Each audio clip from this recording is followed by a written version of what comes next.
DI squad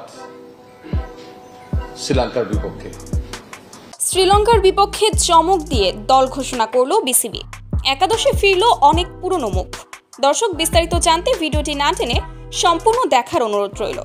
শ্রীলঙ্কার বিপক্ষে সিরিজে বিসিবি এক বড় চমকই দিল। দীর্ঘ বিরতির পর আবারও একাদশে ফিরছেন সাকিব আল হাসান। ব্যক্তিগত কারণে বেশ কিছু সিরিজে মাঠের বাইরে থাকা সাকিবের ফেরা ক্রিকেট প্রেমীদের জন্য এক বিশাল সুখবর। আগেই গুঞ্জন ছিল তিনি আবারও জাতীয় দলে ফিরতে পারেন। তবে হঠাৎ করেই বিসিবির এই ঘোষণা যেন চমকে দিয়েছে সবাইকে। বিসিবির নির্বাচক প্যানেল জানিয়েছে, সাকিব আমাদের সাথে যোগাযোগ করেছে, সে খেলতে প্রস্তুত। দলের ভারসাম্য রক্ষায় একজন অভিজ্ঞ অলরাউন্ডারের থাকা দারুণ প্রয়োজন ছিল। তার ব্যাটিং বোলিং দুটোই বাংলাদেশের জন্য বড় শক্তি, বিশেষ করে গুরুত্বপূর্ণ সিরিজগুলোতে।